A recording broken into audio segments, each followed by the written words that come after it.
Welcome to a new edition of the Neon Jazz interview series with Los Angeles-based jazz vocalist Lauren White.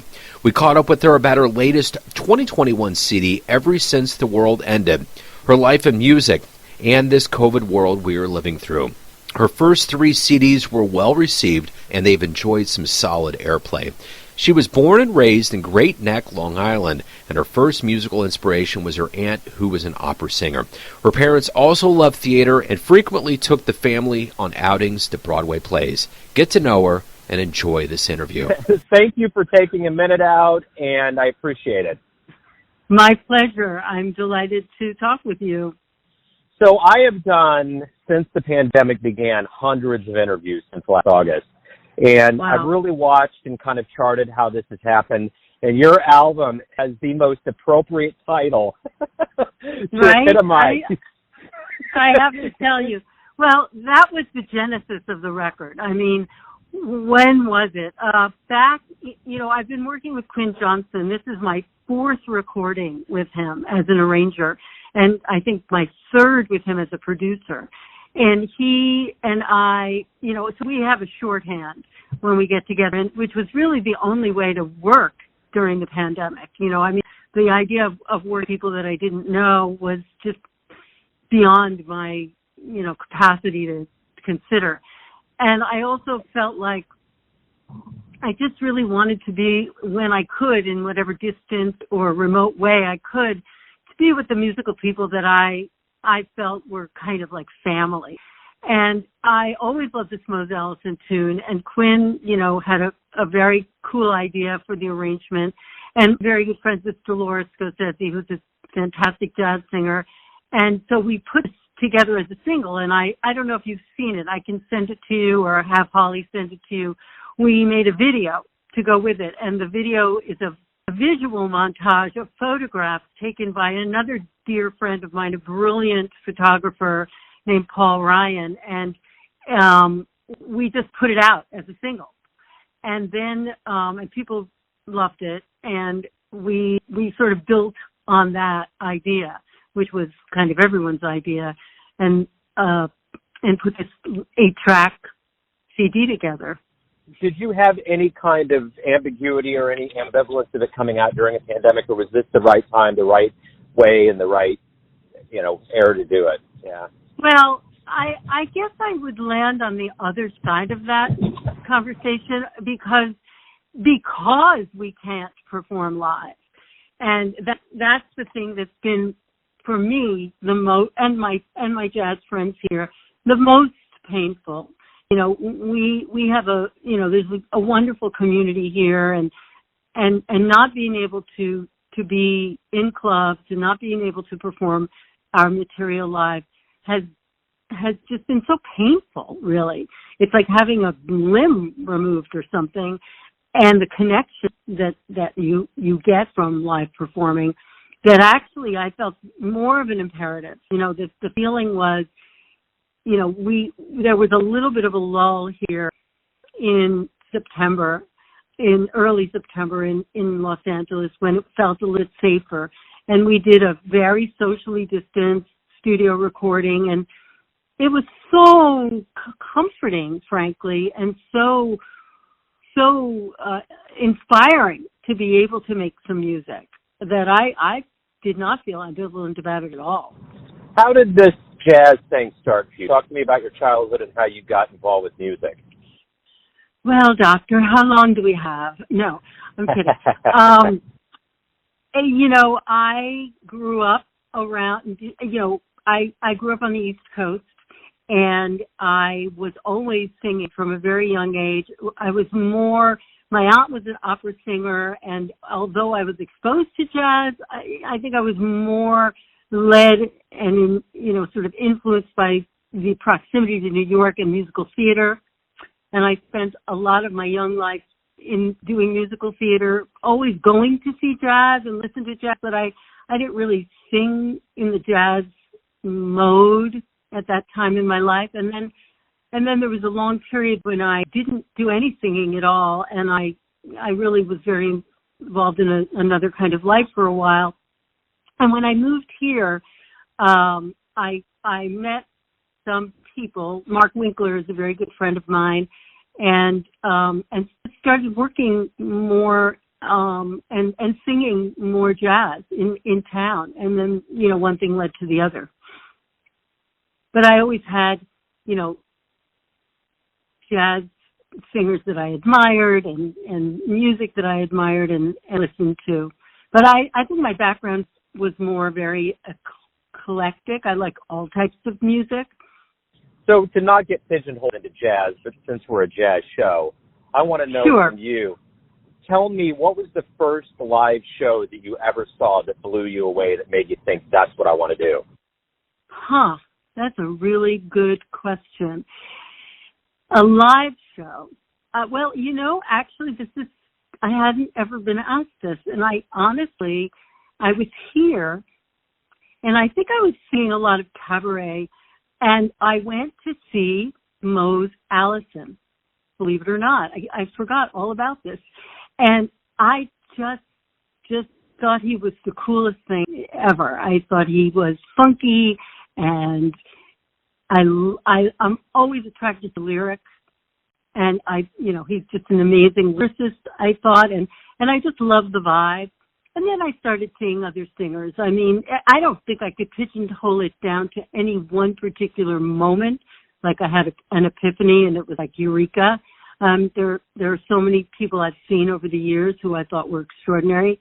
And now I find when I look at some of the, you know, the footage, the old YouTubes and stuff, like of Carmen McRae and Irene Krall, I mean, I just want to be in that, on that team.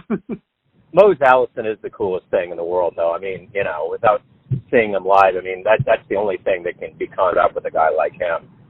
It was fun. That show he was so, in a weird way, that sort of ultra cool, old fashioned jazz way. You know, he wouldn't permit smoking. Everyone was smoking in those days. And he was kind of disdainful of the audience in the best kind of way. Like, you need to pay attention to what I'm doing here, because whatever you're doing at your table is nowhere near as interesting. Yeah, I can see that. Yeah. So what have you learned over the years? You know, you've accumulated wisdom and knowledge from being on stage and being a musician. What have you learned over the years that you have in turn imparted on the younger generations around you? Well, I don't know that I've imparted anything on any younger generations, but what I think about more now than I ever did was how to tell the story in the jazz lexicon, and how to find a way that if you're not telling the story, no matter how cool your arrangement is, no matter how great your voice is, no matter how many scat lines you throw to something, you're not interesting. And you're not going to be interested for very long. And which is why I'm always a sucker for a great lyric. I mean, because that makes it easier. So I would say I was more interested in showing people how, like, beautiful my voice was, or how I could, you know, how much range I had, or, you know, how many really cool, weird arrangements I could come up with my arranger. And I think I'm more interested in straightforward storytelling as I get on in this life. How do you think the world of jazz, you know, musicians and overall, is going to emerge stronger because of this pandemic?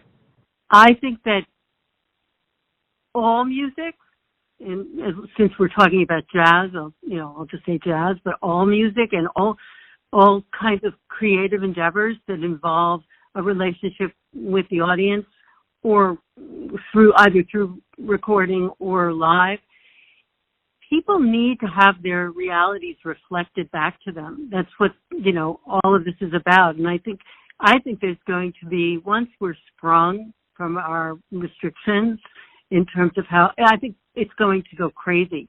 We have there's a lot of amazing musicians and artists coming up in jazz. And I think that everybody's going to be going through a very creative flowering. That's what I think. I think there's going to be a lot that's been pent up, a lot that people want to say, a lot of music that they want to explore. I think it's going to be a very rich time. What do you miss the most about that old world, say back in March of 2020 before everything shut down?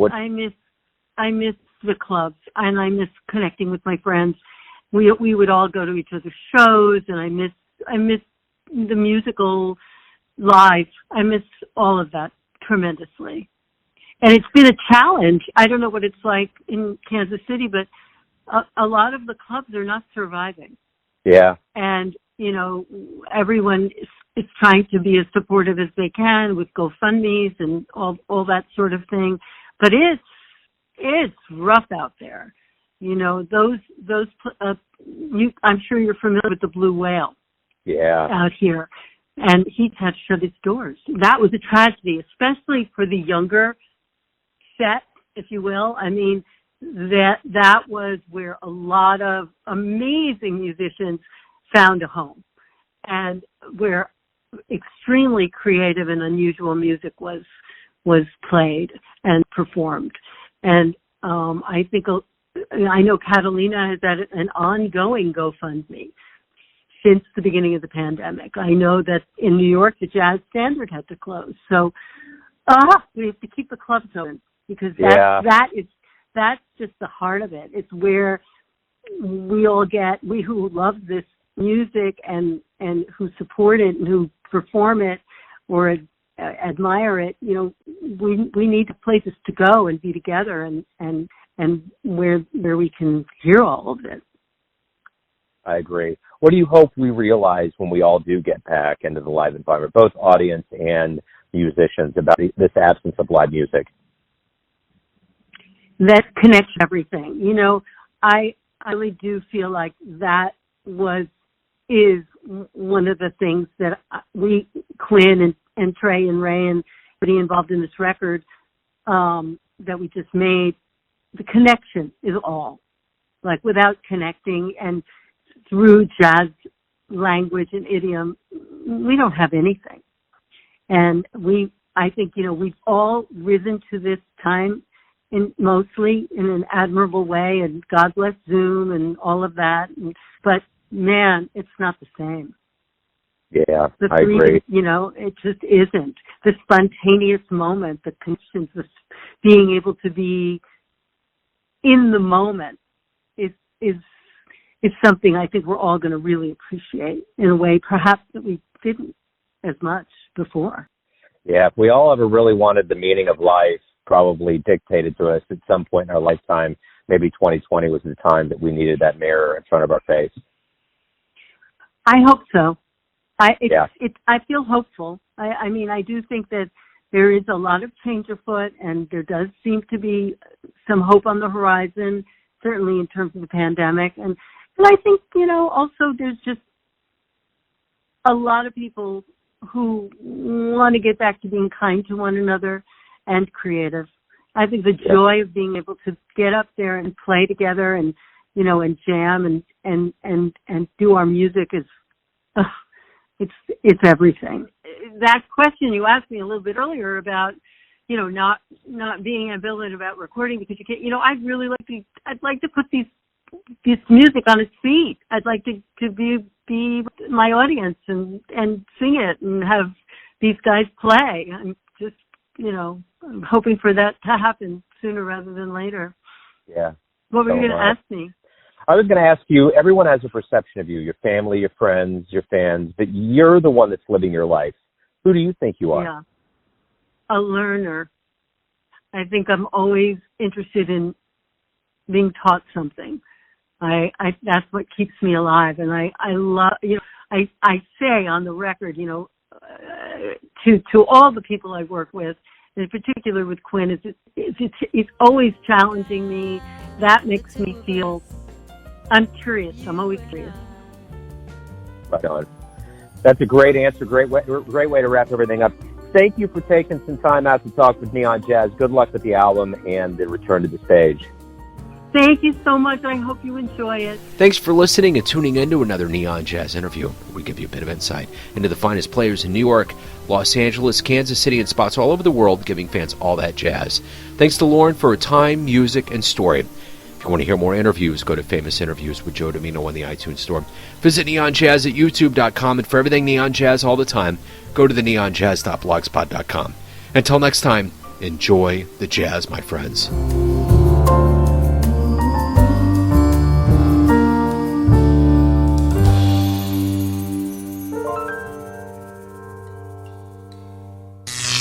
Neon Jazz.